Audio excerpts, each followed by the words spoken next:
România, pe o arie relativ restrânsă, se găsește singura regiune din Uniunea Europeană în care ecosistemele zonei de stepă coexistă cu pădurile submediteraneene și balcanice.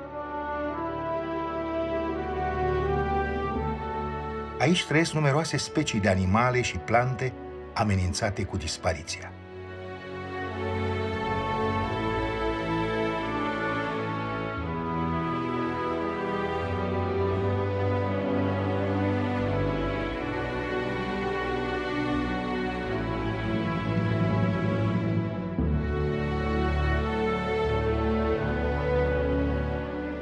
Istoria geologică a munților Măcin este o saga tumultoasă începută acum 450 de milioane de ani, pe când uscatul arăta cu totul altfel, în vremea când India era mult departe de a se lipi de Asia. Practic, din adâncurile Pământului, din magmă, atunci s-au format sâmburii granitice ai culmii Pricopan și a întregii culmi Măcin.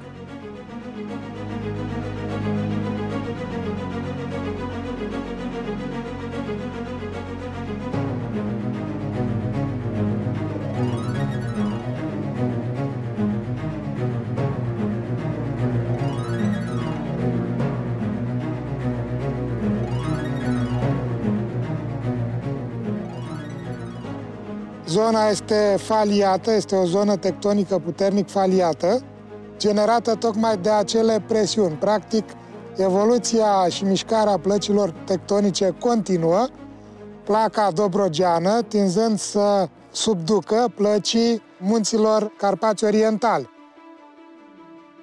Să petrec fenomene legate de subducția plăcii.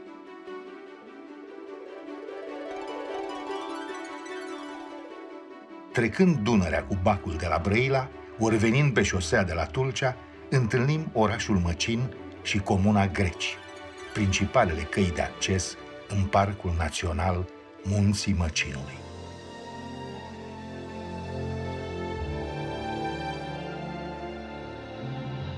Ne aflăm într-o zonă binecuvântată de Dumnezeu, unde avem 3 importante arii protejate, ca și recunoașterea importanței acestei zone. Avem o arie naturală protejată de interes național, respectiv Parcul Național Munții Măcinului, și 2 situri de importanță comunitară, SCI Munții Măcinului și SPA Măcin Niculițel. Din punct de vedere al delimitării geografice, parcul este delimitat la nord de Valea Jijilei și Dunărea, la est este delimitat de Valea Luncaviței și Valea Taiței. Poate fi accesat din ambele părți. Dat fiind punctul geografic în care este situat muntele ăsta, la intrarea, dacă vreți, a faunelor asiatice, mai ales pe partea de sud a Mării Negre în Europa, avem o biodiversitate surprinzător de mare. Biodiversitatea de aici este influențată de faptul că de-a lungul istoriei, să zic, geologice, tot timpul Asia a fost furnizorul de biodiversitate. Am putea spune că mai mult de jumătate, dacă luăm și păsările și mamiferele, mai mult de jumătate din fauna Dobrogei, din fauna Dobrogei aride, stepice, este de origine asiatică. Problema noastră este să conservăm această biodiversitate. Și, de fapt, noi când vorbim despre biodiversitate, trebuie să avem în vedere un echilibru dinamic continuu. În Măcin este un echilibru dinamic, natural, datorită valorii ridicate a biodiversității. Cu cât valoarea biodiversității este mai mare, cu atât echilibrul dinamic este mai stabil. Durata stabilității depinde de numărul de elemente care o compun, deci de numărul de specii de plante și animale, și de influența antropică cât mai mică în această lume a biodiversității. Omul este factorul principal care alterează biodiversitatea. Biodiversitatea este dată nu numai de numărul de habitate, ci și de suprafața totală a unui parc. Noi avem această tendință de a asimila biodiversitatea cu formele de animale sau de plante vizibile, așa, de la distanță. Lup, șacal, urs, cerb. Nu, biodiversitatea este dată de lucruri, de elemente invizibile de foarte multe ori. Și atunci mi este foarte greu să fac o comparație, dar există o certitudine. Parcul Național Munții Măcinului este un unicat în România. În Podișul Dobrogei de Nord există 4 rezervații forestiere, 3 rezervații botanice, 2 rezervații paleontologice, o rezervație mixtă, precum și Parcul Național Munții Măcinului, deopotrivă concentrator de biodiversitate și componentă cheie a rețelei europene Natura 2000. Unul dintre principalele argumente pentru înființarea acestui parc l-a constituit numărul foarte ridicat de specii de plante și animale amenințate cu dispariția, dintre care multe se întâlnesc doar în Dobrogea. Aici, unul dintre procesele naturale care determină schimbarea continuă a suprafeței Pământului, eroziunea, se observă la tot pasul.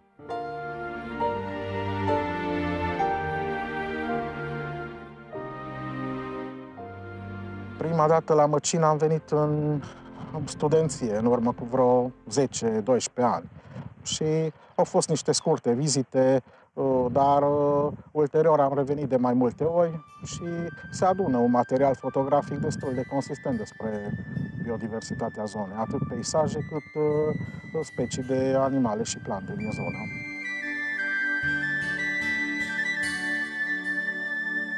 Pentru a surprinde un cadru cu adevărat fantastic, să zicem, e nevoie de o insistență. Poate îți iese din prima, dar poate că trebuie să revii și anul următor și peste 2 ani, până când, mai ales la specii rare, cu dihorul pătat, cu balaurul de Dobrogea, păi până când îl găsești, până când ai șanse să fie și în lumină bună, să aibă și o acțiune care să reprezinte ceva spectaculos, e nevoie de insistență.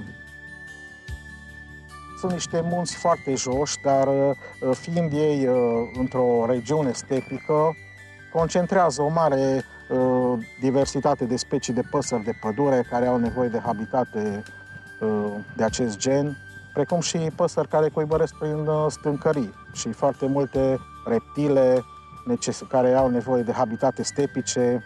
Așa cum am constatat și noi, pe aceste stâncării sunt multe șopârle, inclusiv șerpi, țestoase.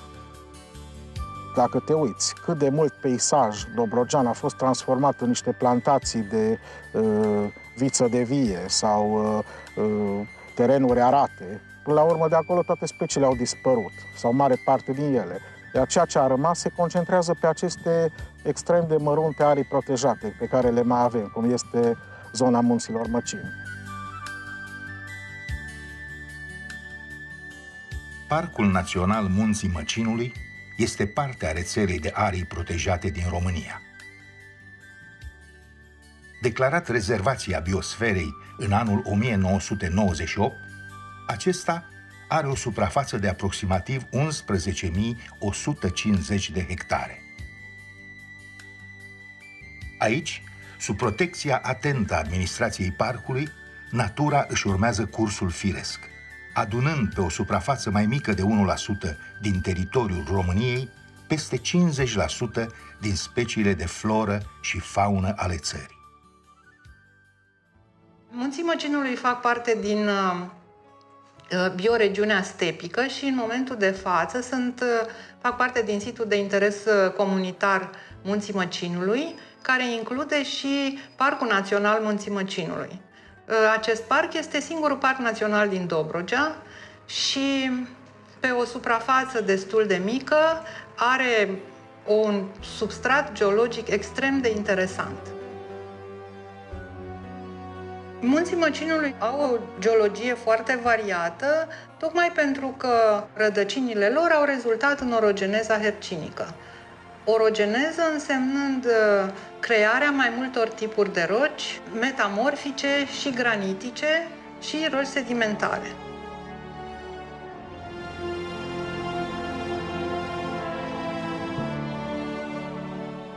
În Munții Măcinului avem o zonă foarte importantă de granite.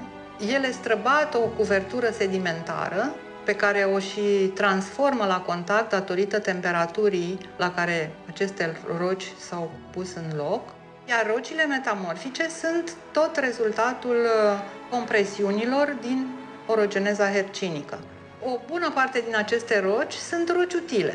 Ele sunt exploatate în cariere, granitele în principal, în nenumărate cariere de la greci, au fost exploatate pentru pavele și o bună parte din străzile Bucureștiului, dar bănuiesc și al altor localități, au fost pavate cu roci din greci. Rocile magmatice sunt roci foarte bogate în substanțe nutritive. Aici, de pildă, avem niște plante care cresc direct în crăpăturile rocilor, fără sol sau cu foarte puțin sol.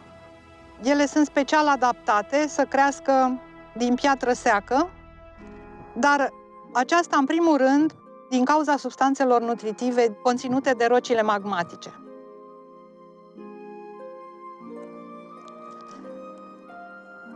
Granitul de Pricopan este o rocă destul de uniformă, dar din când în când există filonașe, le spunem noi, cum este acesta de culoare verde, este un mineral numit epidot. El poate fi folosit și ca piatră ornamentală. Ce face relieful spectaculos este faptul că pornește direct din câmpie. Sau cel puțin asta este senzația. Vii din câmpie și vezi un relief foarte crenelat. Cea mai frumoasă creastă din Munții Măcinului și care aparține Parcului Național, este rezervație științifică în parc, este culmea Pricopanului.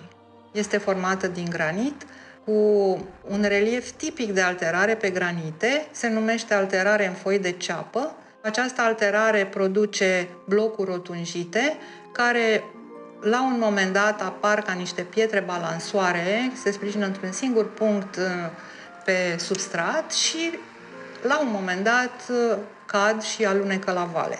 În unele locuri relieful acesta este ruiniform și seamănă cu monumentele megalitice. Chiar am întâlnit turiști care erau convinși că ele sunt făcute de mâna omului. Parcul Munții Măcinului adună cam 70% din tipurile de roci cunoscute.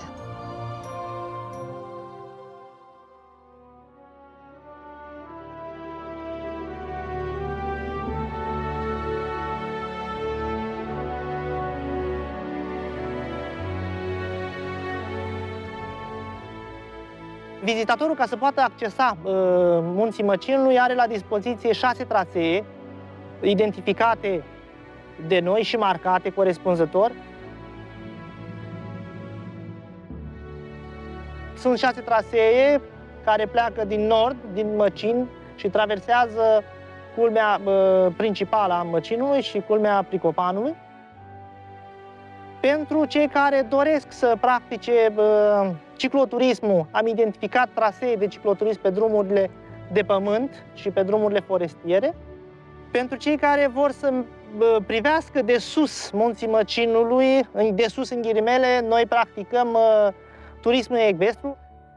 Am identificat un traseu tematic, scurt, accesibil tuturor, unde pe plachete vizitatorului îi se explică ceea ce vede în vecinătate și în panoramă.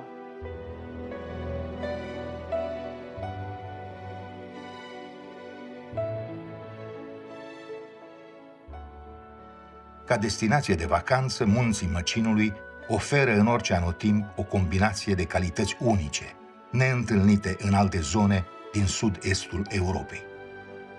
Identitatea lor se poate traduce perfect prin 2 cuvinte: relaxare activă. Traseele Crapcea, dealul cu drum și Valea Vinului sunt relativ ușoare, cu durate mai mici de 3-4 ore, cu peisaje extrem de variate.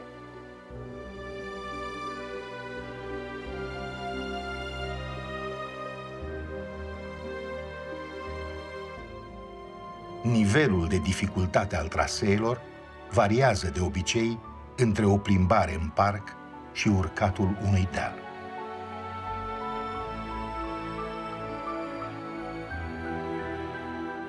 Acești munți oferă bucurii vizitatorilor de toate vârstele, necesitând o pregătire fizică medie.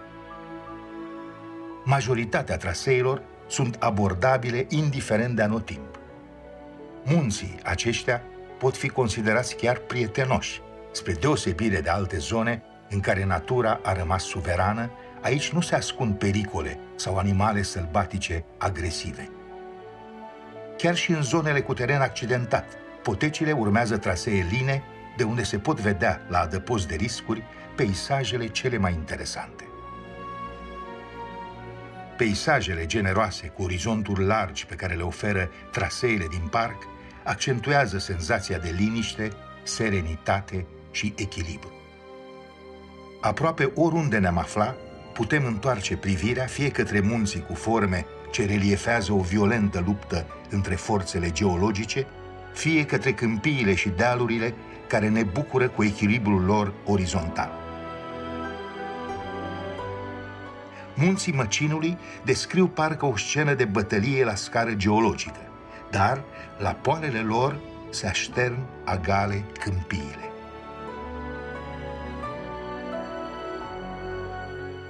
Datorită eroziunii, vedem forme de relief izomorfe, unde stâncile și pietrele de dimensiuni mici au aceleași forme ca și munții în ansamblul lor. Ei ne amintesc de geometria fractală, de acele imagini grafice abstracte în care detaliile tind să repete la orice nivel forma generală a întregii imagini. Alte trasee, de exemplu Cosluc și Țuțuiatu, au lungimi cuprinse între 15 și 20 de kilometri. Parcurgerea fiecărui traseu poate dura și o zi întreagă, datorită peisajelor de excepție care îndeamnă la opriri frecvente, mai ales pentru iubitorii de fotografie. Cine trece pe lângă acești munți rămâne fascinat de forma lor. Ne-am întrebat și noi de ce ei rămân atât de ușor întipăriți în amintire, chiar dacă înălțimea lor e relativ modestă. Ei se reliefează pe fundalul unor câmpii întinse, având niște siluete ferme și uneori abrupte care le accentuează identitatea. Categoric, munții Măcinului au o personalitate distinctă. Forțele naturii au lăsat mai peste tot urme ușor de identificat. Peisajul devine uneori o adevărată simfonie în piatră, compusă în timpuri geologice de către mama natură. Parcul Național Munții Măcinului protejează vegetația stepică, foarte rară în Europa, conservând totodată habitate ponticosarmatice de interes comunitar. În zona de pădure întâlnim peisaje tipic balcanice, mediteraneene și central-europene, care, în amestec, dau o mare varietate coloristică frunzișului.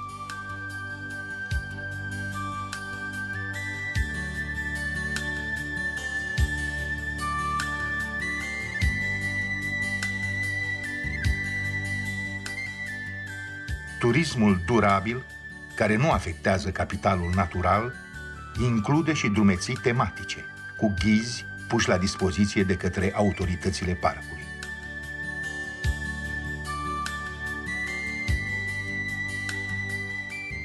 Moștenirea naturală și culturală a Dobrogei de Nord oferă experiențe unice.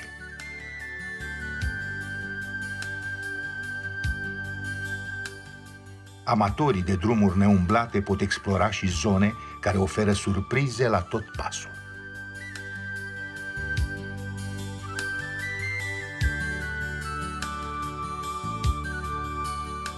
În Parcul Național Munții Măcinului, vizitatorii sau turiștii pot parcurge un traseu călare. Administrația Parcului Național le poate pune la dispoziție atât echipamentul necesar, cât și un instructor pregătit pentru asta, care este de asemenea și ghid în turism. Posibilitatea asta se adresează atât celor care au mai călărit, dar și celor care nu s-au mai urcat niciodată pe cai.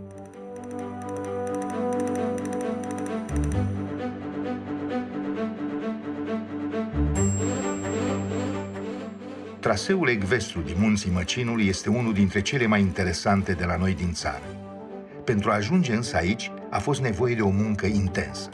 Dresajul unui cal înseamnă o activitate solicitantă, atât mental cât și fizic. Caii blânzi și ascultători sunt crescuți de specialiști care le înțeleg bine comportamentul. Răsplata efortului lor este neprețuită. Turiștii de orice vârstă sau grad de pregătire ecvestră se pot bucura în siguranță de o experiență memorabilă.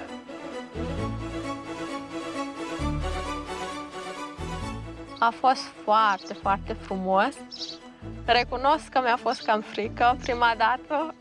Mă simțeam cam nesigură pe cal până m-am obișnuit, până am simțit cum se mișcă calul și cum trebuie să mă mișc și eu cu el respectiv. Dar traseul a fost superb, am fost pe dealuri, am fost prin pădure, a fost foarte frumos, foarte frumos. Astăzi a fost prima dată când am călărit. Mi s-a părut o experiență foarte frumoasă, unică în viață, cum s-ar spune. Prima dată când m-am urcat pe cal am fost ajutată de niște ghizi. Apoi când am coborât singură, a doua oară am coborât singură, calul a stat cu minte. Nu știu ce să vă spun decât că a fost o experiență nemaipomenită și sper să se mai repete. Caii sunt blânzi, traseul durează maxim 6 ore. Turiștii se pot bucura de un peisaj tipic nord-dobrogean, cu pajiști stepice, care începând din luna iulie-august sunt îngălbenite.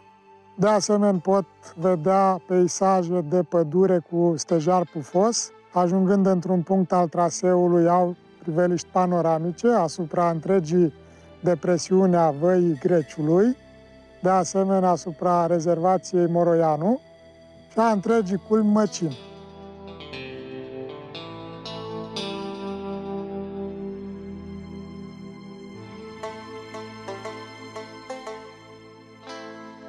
Turiștii nu au perioade în care traseele în Munții Măcinului să fie închise. Chiar și iarna, atunci când zăpada acoperă câteodată crestele acestea, este minunat să parcurgi zona. Este o bucurie să vezi aceste creste înzăpezite.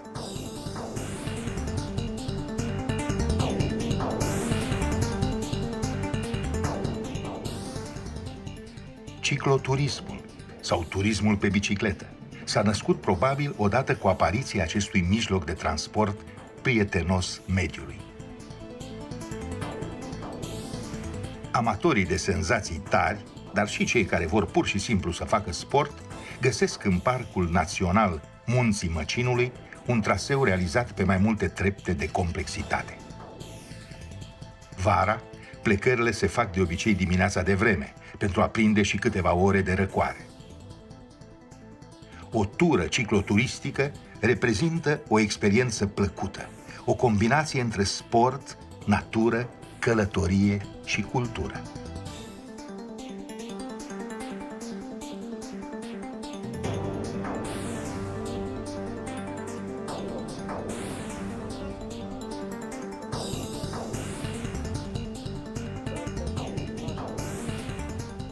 Mersul cu bicicleta prin natură necesită un echipament potrivit și cunoștințe adecvate pentru evitarea incidentelor. O minimă educație turistică accentuează bucuria contactului cu natura. Dar pe lângă frumusețile naturale, Dobrogea de Nord oferă și alte subiecte de interes. Aceste locuri au o istorie fascinantă.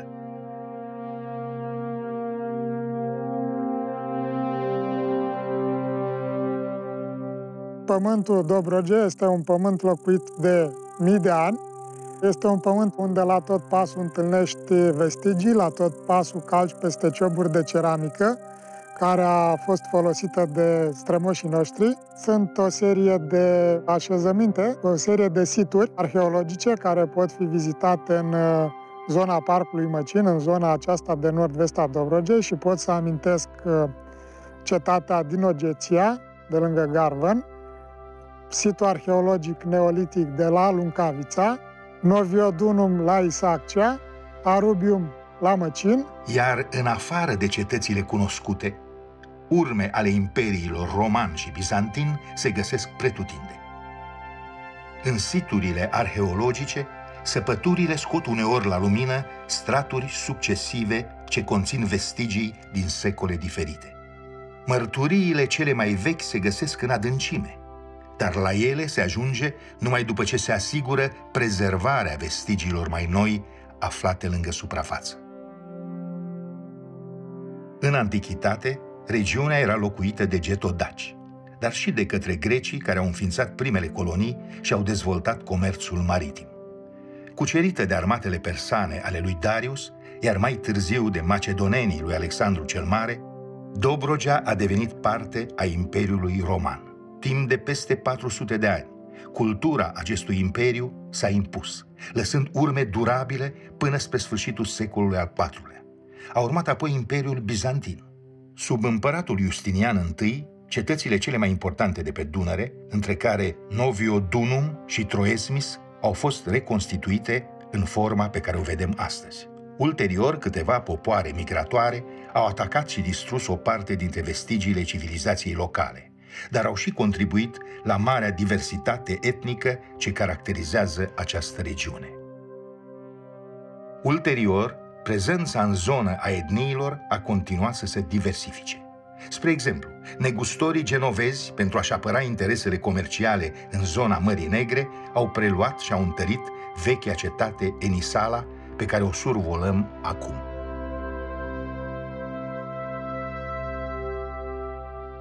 Bazilica de la Niculițel marchează vestigii ale începutului creștinismului în Dobrogea de Nord.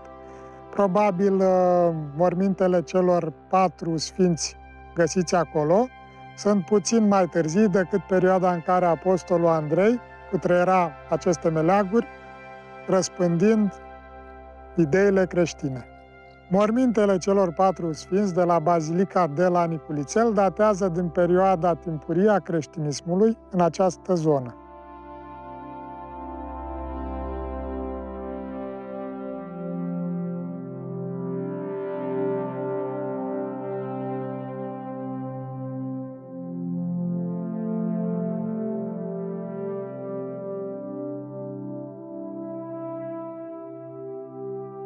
Turiștii iubitori de valori culturale pot vizita în nordul Dobrogei mănăstirile Cocoș, Saon și Celic Dere. Celic Dere este un toponim de origine turcească și înseamnă râul de oțel sau râul cenușiu.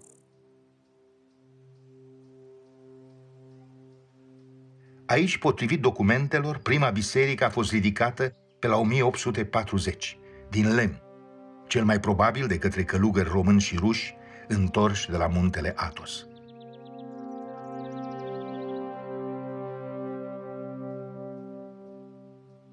Mănăstirea Saon a luat ființă sub stăpânire otomană în anul 1846, prin plecarea unor călugări de la mănăstirea Celic Dere. În anul 1912, episcopul Nifon pune temelia bisericii mari, cu 3 turle, zidite din piatră și cărămidă. Mănăstirea Cocoș este așezată într-un loc retras la poalele unui deal. Se spune că odată de mult, într-o noapte, s-a auzit de pe deal cântecul unui cocoș sălbatic însoțit de o bătaie de toacă, de unde și numele ei. Călugării afirmă că și astăzi, uneori în zori, se mai aude cântecul cocoșului. Bogățiile zonei au atras și oameni de etnii diferite, care s-au stabilit aici. M-am născut în comuna Greci. De mică mi-a plăcut să merg pe teren și prin pădure, pe stâncării. și mi-am dorit să continui cu acest hobby. Când m-am angajat prima dată, am fost informată că sunt prima fată din țară care a ales să facă așa ceva. Este o zonă foarte ușor de administrat, de patrulat. Aici vreau să trăiesc în continuare, aici îmi place și aici voi rămâne. Italienii au venit, să spunem, în Dobrogea după războiul de independență, când Dobrogea se alipise teritoriului României, iar italienii au venit în căutare de lucru. Prima dată au venit la Iacob Deal. Erau carierele de piatră, au găsit piatră, ei au venit ca pietrari și acolo a fost prima colonie care s-a instalat în Dobrogea.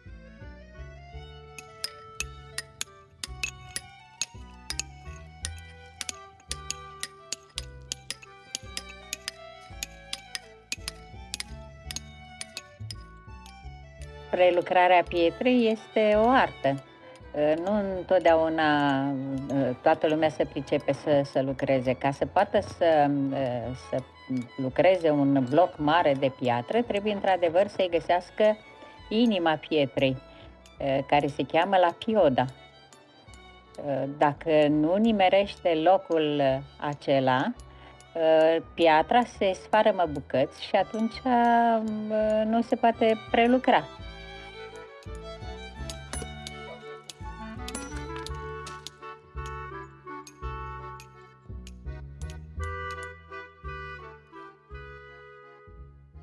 Italienii au început să vină și în greci.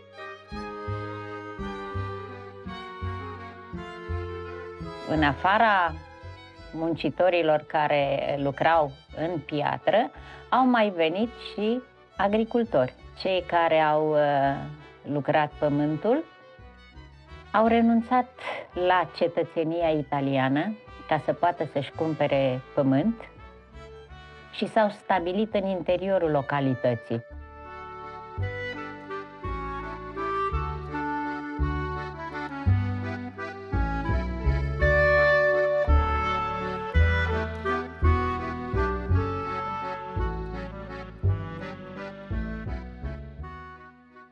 Femeile, în general, stăteau acasă. Nu aveau servici, nu lucrau nici în altă parte, în afară de curte, de grădina pe care o aveau. Specific italienilor de la greci este însă faptul că niciunul nu i-a învățat pe copii, începând de la a doua generație, de la a treia generație, nu i-am mai învățat meșteșugul prelucrării pietrei. Despre biodiversitatea din Dobrogea se pot spune foarte, foarte multe lucruri. Și când mă gândesc la biodiversitate, ce înțelege lumea prin biodiversitate, ce înțelege nu numai omul de știință, ci iubitorul naturii, ce înțelege populația despre biodiversitate. Unii se gândesc, și e normal să se gândească, la biodiversitatea etnică. Și Dobrogea cred că este campioana României în ceea ce privește amestecul de etnii de-a lungul mileniilor. În fiecare an, în vinerea din săptămâna luminată, enoriașii merg la slujba religioasă care se ține la mănăstirea Izvorul Tămăduirii, ridicată în anul 2005 la poalele munților.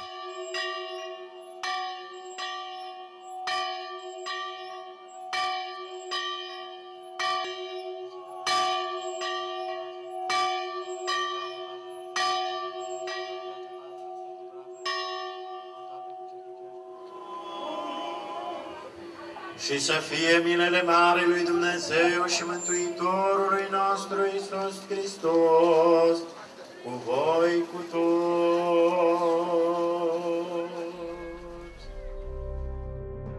Izvorul Tămăduirii reprezintă o zi de mare sărbătoare pentru creștinii ortodoxi, un praznic ce datează din a doua jumătate a primului mileniu creștin. Legenda spune că din lacrimile Maicii Domnului au răsărit izvoare făcătoare de minuni, iar cine bea apă și se spală la izvoare se va tămădui de orice suferință trupească. Petrecerea de după ceremoniile religioase are darul de a înveseli sufletele credincioșilor. Tradițiile sunt păstrate și prin transmiterea mesajelor artistice către generațiile tinere.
Parcul Național Munții Măcinului este situat în apropierea rutelor tradiționale de acces spre delta Dunării și litoralul Mării Negre. Imediata vecinătatea parcului stimulează dezvoltarea infrastructurii turistice în corelație cu activitățile care se pot desfășura în parc. Climatul blând al Dobrogei este prielnic viticulturii. Aici se produc unele dintre cele mai bune vinuri din Europa. O să vă fac în cele ce urmează o prezentare de vinuri specifice Podgoriei Sarica Niculițel, vinuri obținute la Măcin și specifice centrului viticol Măcin. Avem aici în față 6 sortimente de vinuri, 5 sortimente albe și un sortiment roșu. Soiurile roșii în centrul viticol de la Măcin, în crama de la Măcin, le lăsăm o perioadă pentru a fi supuse învechirii. Stau 2-3 ani la rezervoare din inox, după care aproximativ 6 luni în baricuri, în butoaie din stejar și în cele din urmă le îmbuteliem și le păstrăm în sticle. Aligoteul este un vin sec, îl recomand să-l asociem la mâncăruri care au la bază pește și în special pește gras, cum ar fi somnul sau scrumbia. Este un vin specific zonei Măcinului, un vin specific Podgoriei Sarica Niculițel.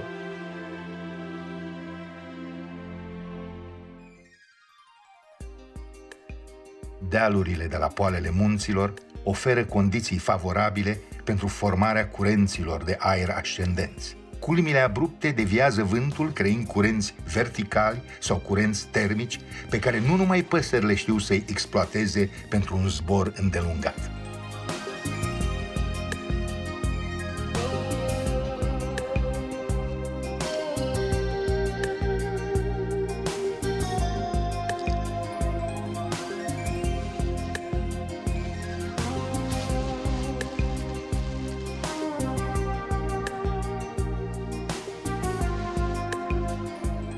Noi avem un loc unde mergem cu precădere, se cheamă Priopcea și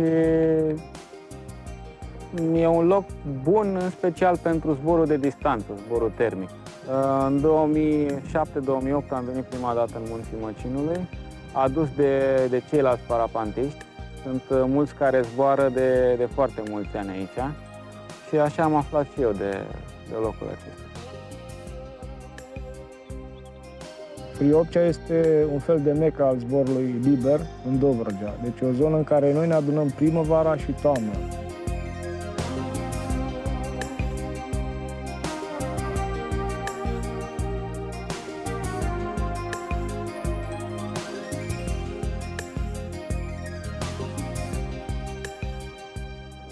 Activitățile mai puțin convenționale ale unor entuziaști demonstrează cum agrementul se poate combina cu setea de cunoaștere. În fiecare an Astroclubul Călin Popovici, principal program educațional al Complexului Muzeal de Științe ale Naturii din Galați, mai precis program ce se derulează pe lângă planetariul și observatorul astronomic al acestei instituții, împreună cu Primăria Comunei Luncavița din județul Tulcea și cu sprijinul conducerii Parcului Național Munții Măcinului, organizăm star party-uri, tabere de astronomie aici într-o locație superbă din marginea Parcului Național. Mergem aici în fiecare an, nu întâmplător, pentru că nordul Dobrogei este unul dintre cele mai bune locuri pentru a realiza observații astronomice. Așa cum se știe, aici întâlnim cele mai multe nopți senine de pe întreg teritoriul României. Venim de foarte mulți ani, încercăm să îmbinăm utilul cu plăcutul și încercăm să învățăm pe cei tineri câteva lucruri despre această veche disciplină care este astronomia.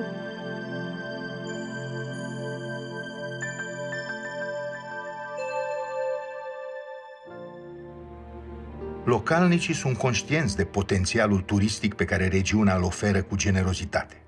Turismul rural, prietenos cu mediul, ar putea să înlocuiască cu succes absența unui turism convențional, printr-o mai bună organizare și utilizarea eficientă a programelor și fondurilor europene. Vizitarea gospodăriilor cu degustare de produse tradiționale reprezintă o activitate care poate aduce atât veniturile necesare dezvoltării regiunii, cât și un beneficiu de imagine și promovare a valorilor tradiționale. Acest tip de turism rural este probabil singura modalitate de a călători și de a cunoaște în mod direct și autentic natura și tradițiile locale, fără impact asupra biodiversității și valorilor capitalului natural. La începutul conturării acestui concept de protecția naturii, erau protejate specii de plante, specii de animale, pentru care se făceau rezervații. Din aproape în aproape s-a văzut, de fapt, a ieșit în evidență ineficiența acestei optici și atunci s-a abordat problema din punct de vedere holistic, adică nu se mai protejează o specie, ci se protejează un complex care cuprinde specii, habitate, condiții climatice și așa mai departe. Și asta înseamnă, de fapt, biodiversitate. Nu protejezi o specie, ci protejezi un complex. Cu cât complexul ăsta are mai multe elemente, cu atât stabilitatea lui este mai mare.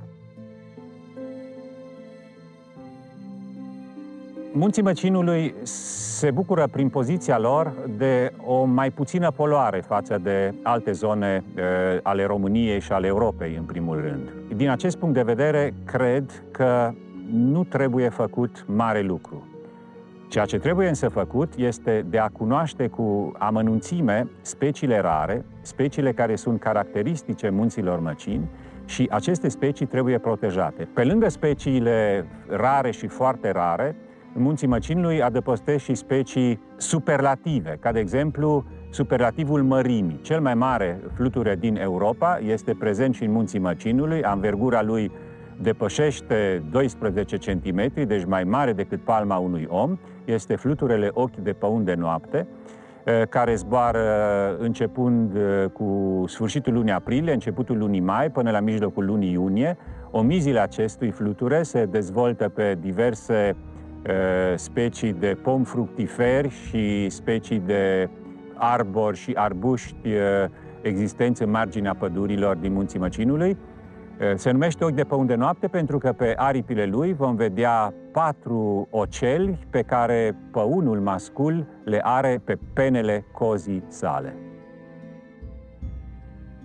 Despre fluturi, oamenii de știință spun că există în lume în jur de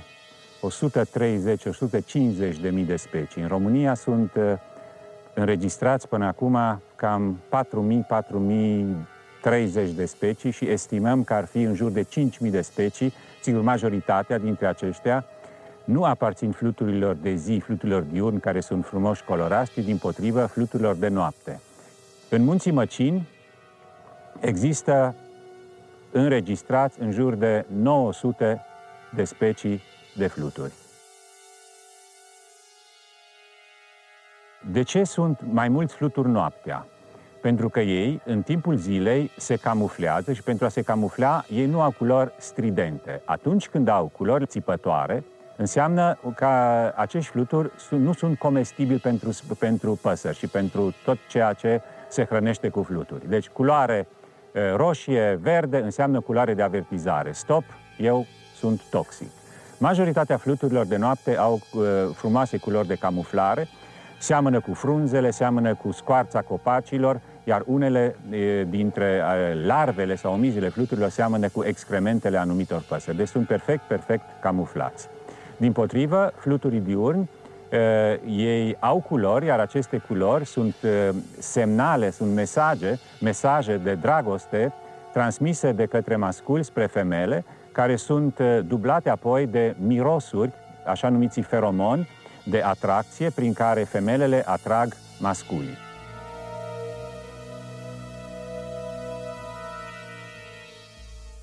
Aici sunt caracteristice speciile rupicole, adică de stâncărie, speciile de pădure din pădurile de la bază.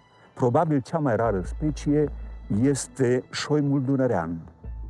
Prezența acestor specii aici îmi spune mie că zona este bogată în micromamifere, adică în șoareci, în insectivore, chițcani, care sunt hrana lor principală.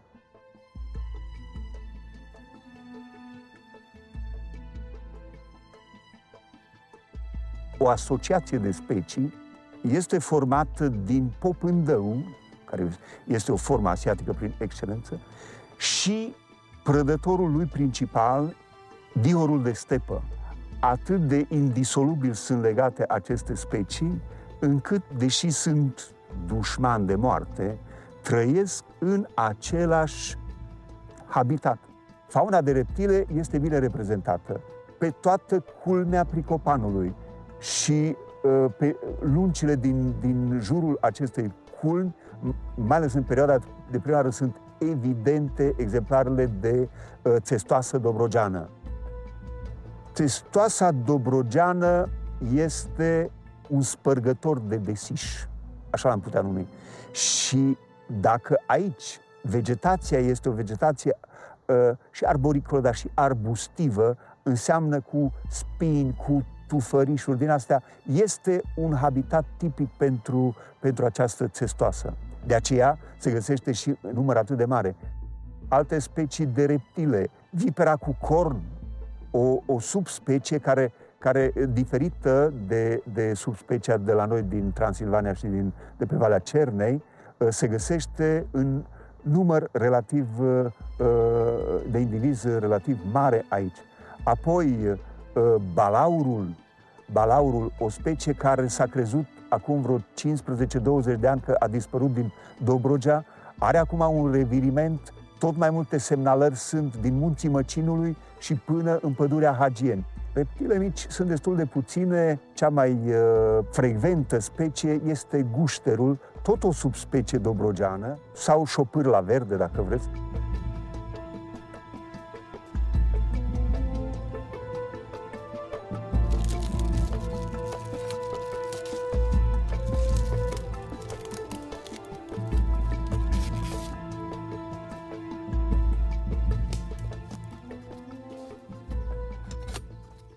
Dobrogea însă are o altă amprentă, o altă caracteristică prin care cred că iese în evidență și ar avea primul loc în ceea ce privește numărul de specii care se găsesc numai aici, pe care noi le numim specii endemice.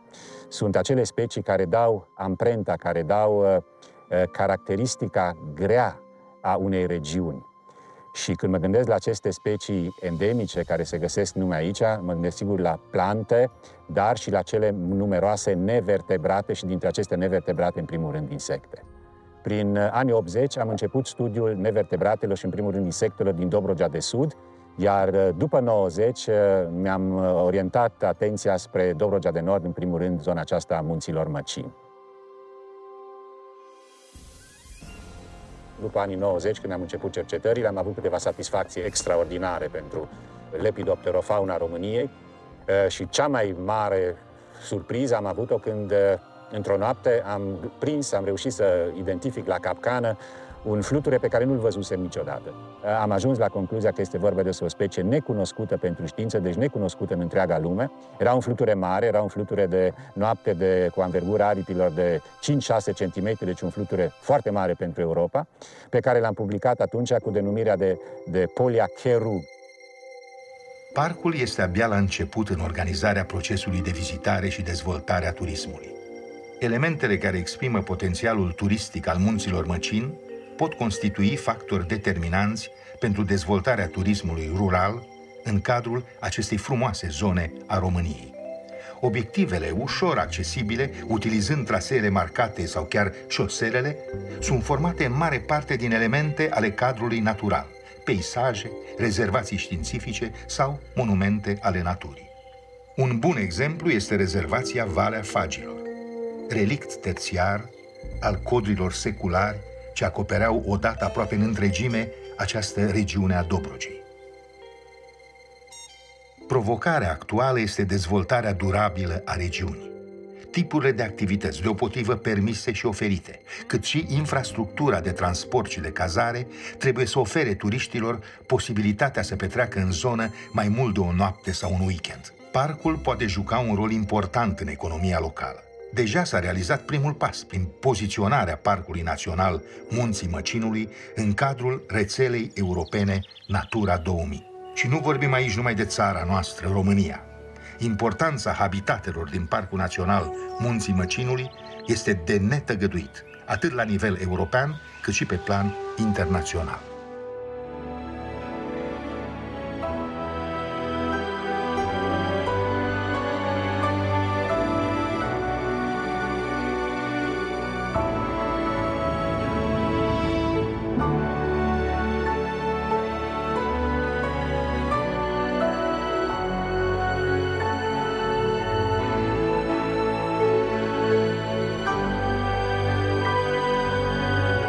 Proiect cofinanțat din Fondul European de Dezvoltare Regională. Conținutul acestui material nu reprezintă în mod obligatoriu poziția oficială a Uniunii Europene sau a Guvernului României.